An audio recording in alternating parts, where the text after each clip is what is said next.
My name is Conor McGregor. I'm a professional MMA fighter with a record of 4-1. I'm an up-and-coming fighter, and without a doubt you will see me on the UFC in the near future, without a doubt.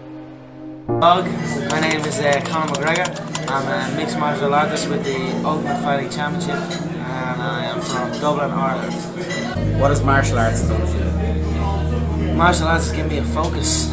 I don't know where I would be without martial arts in my life. Anytime I've drifted away from training, or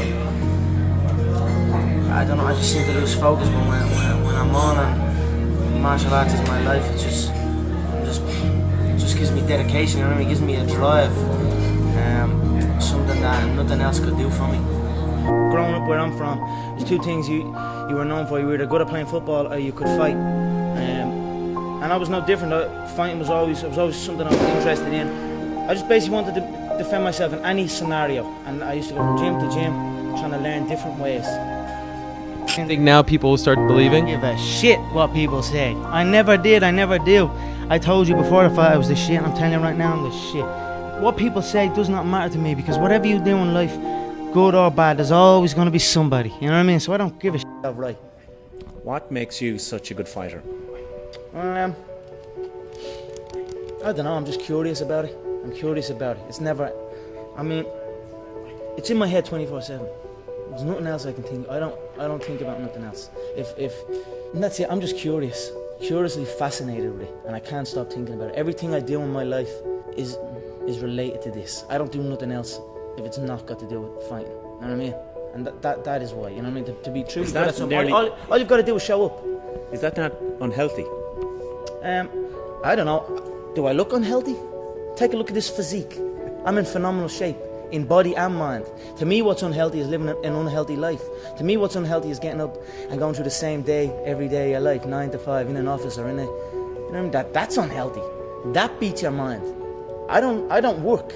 I love what I do, and that's why I'm doing what I love. You know what I mean? That's why it's become a career for me, because I love it.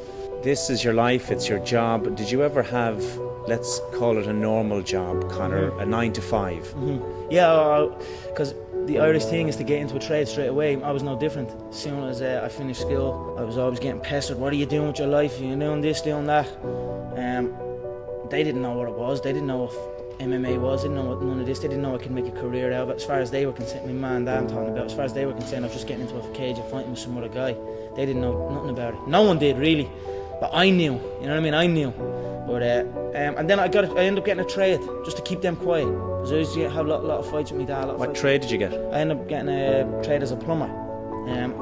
Literally up in the back arse of nowhere, up in the Wicklow Mountains. And funny enough, that site was one of the biggest sites in Europe. Kilternan. It was right at that skiing place. Huge. And now it's just abandoned. Now it's just deserted. So I used to go up there 6 o'clock, 5 o'clock in the morning. I was on that M50. I used to have to walk to the N4. Nightmare, yeah. 2 hours down on the M50, 2 hours back. Literally 14-hour days, and I was the first year, so I had to go and do everything. I had to go to the shop. I had to go and get this and get that. So I always had trouble with that, and I was like, this isn't for me. This is not for me. How long did you last? I lasted 18 months doing it. But it was tough, you know. It wasn't the life for me, because I was training with John as well at the time, and then John got in touch and says, I have a show. I'm running a show. I'd like to fight on it, and then that was it. I just packed it in. Didn't show up. My dad used to come in and punch the head out of me and like try and drag me out of bed, and I just wouldn't go. You know what I mean? I had uproar for a good few years with him over it, and that was it. I just packed it in, quit, and then focused on training. I knew what was going to happen. I knew I was going to get here. They didn't. There was a lot of stressful years. You know what I mean? A lot of tough times, but I proved them wrong. I proved myself right. But I know that in order to be successful at this game, it needs to be 24/7. I need to be living in this gym, and that's since this new facility, SBG Concord, has opened up. The setup now is I come here at 1 and 2 o'clock in the day, and I'm here till 10 o'clock at night. I want to know what you want to achieve. Is it the fame? Is it to be champion? Is it the money? What do you want from this career? I don't care nothing about fame. Yeah, I don't care about fame. The gold belt is what I want. The 2 gold belts. I was a 2-weight world champion in the previous organisation. Now I'm on the big stage at the UFC. I want that featherweight belt and I want that lightweight belt. That's my goal. The money is going to come with that. Don't get me wrong. It's prize fighting. I'm after the money as well. But the money comes with the belt, and the belt is what I'm focused on. I don't care about fame. I'm enjoying the fruits of my hard work. Nobody works harder than me inside the octagon, outside the octagon. I am a workhorse, so I'm going to enjoy the benefits of this life. I'm going to get myself a big mansion in Las Vegas. I'm going to get the soft top cars. I'm going to bring my whole team out. I'm going to spoil them and give them this life. We're eating good, we're living good. It's human nature. Some people will sit and take positivity from that. They will look at that and take inspiration and inspire. It will inspire them to go and push for that. Others will shell up and critique it and be negative towards it. But one thing is for sure, those people will stay where they are. The people who take inspiration from it will rise up and also one day experience that life. So gratitude is one of the most strongest forms of power in attracting good things. You know, if you truly feel grateful for the things in your life, I always felt grateful for even the small things. I always used to celebrate the small things. Now I might be celebrating the bigger things, but I always celebrate every little good thing that would happen to me in my life. Even before I had any kind of money or any of that, I would celebrate and I would feel grateful for it, and it just gave me more. And this is exactly the same thing that's happening right now. I still remain grateful, and more comes.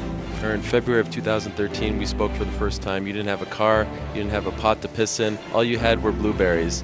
Now here you are with the undisputed gold. Enjoy it, my friend. You deserve it. You called it. Yeah, from nothing to something to everything. So.